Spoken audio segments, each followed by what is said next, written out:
కొన్ని సినిమా ఈవెంట్లలో కొందరు మాట్లాడే మాటలు గనక చూస్తే, అరే! ఆ ఈవెంట్‌లేమో చాలా పెద్ద పెద్ద ఈవెంట్లుంటాయి. కానీ కొందరు ఈ మాట్లాడే వ్యక్తులేమో ఇంత చిల్లరగాళ్ళకు మైకులిస్తారు.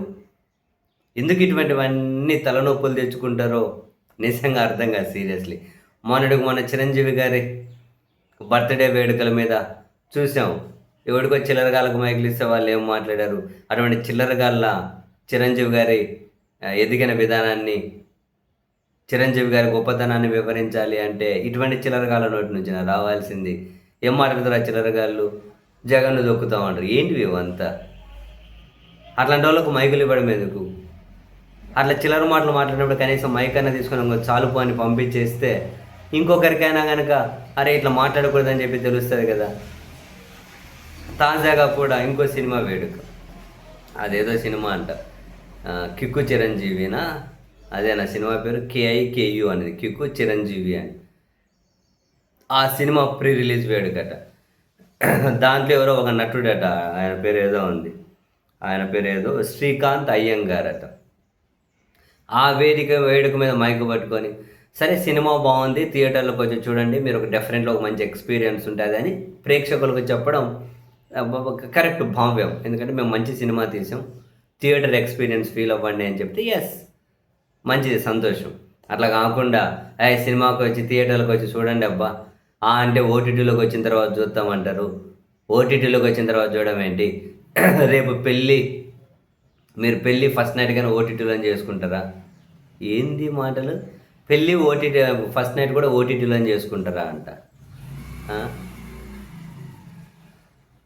పెళ్లి పెళ్లి అనే జీవితానికి, సినిమా అనే ఎంటర్‌టైన్‌మెంట్‌కి లింక్ ఏంట్రా అయ్యా? ఓటీటీల్లో సినిమాలు చూసేవాళ్ళు పెళ్ళిళ్ళు ఫస్ట్ నైట్‌లు గాని ఓటీటీలోనే చేసుకుంటారా? చూడండి ఎంత చిల్లర మాటలు ఇవన్నీ. ఇట్లాంటోళ్ళకి మైకులు ఇవ్వడం ఎందుకు?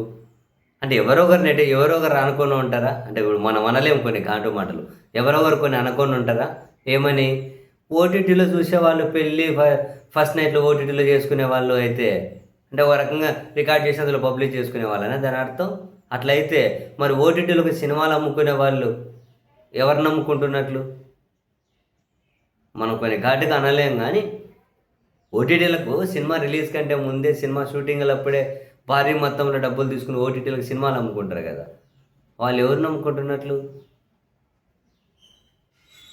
ఎందుకు ఇట్లాంటి వాళ్ళతో మైకులిచ్చి మాట్లాడించడం?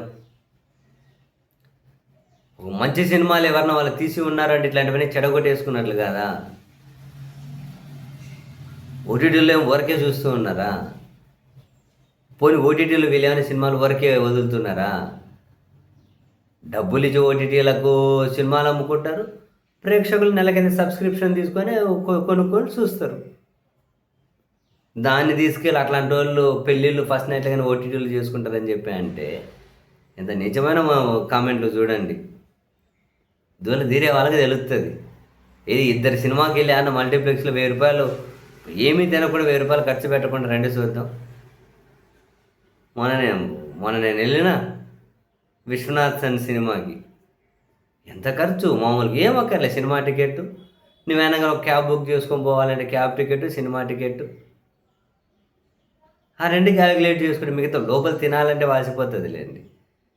బ బయట డీమార్ట్ ముందుకెళ్తే రూ. 20కు, రూ. 30కు పాప్‌కార్న్ పెట్టే అన్ని తి మల్టీప్లెక్స్‌లో అని చెబితే ఆడ ఇంకేదో ఆఫర్ కింద పెట్టినట్లు 320, 319 పాప్‌కార్న్ అట. ఇంకేదో ప్యాకేజ్ కింద 1300 అట. ఫ్రెంచ్ ఫ్రైసు, కూల్ డ్రింకులు, పాప్‌కార్న్ ఈ 3 కలిపి రూ. 1312 అని చెప్పి ఉన్నాయి. ఏంది? ఎవడు ఖర్చు పెట్టుకొని తినగలుగుతాడు, చేయగలుగుతాడు, చూడగలుగుతాడు? ఓటీటీలో చూద్దాం అనుకుంటాడు. అట్లాంటోడు పెళ్లి ఆడే చేసుకుంటాడు, ఫస్ట్ నైట్ ఆడే చేసుకుంటాడా? అట్లాంటోళ్ళకి మైకులిచ్చి మాట్లాడిచ్చేసి మళ్ళీ సినిమా వాళ్ళు అందరూ మా మీద పడతారని మొత్తుకుంటారు. మీరెవరి మీద పడకండిరయ్యా ఫస్ట్. చిల్లర చిల్లర మాటలు ఆ వేడుకల మీద మాట్లాడతారు. మళ్ళీ ఏమన్నా అంటే గొక్క పెట్టి ఏడుస్తారు.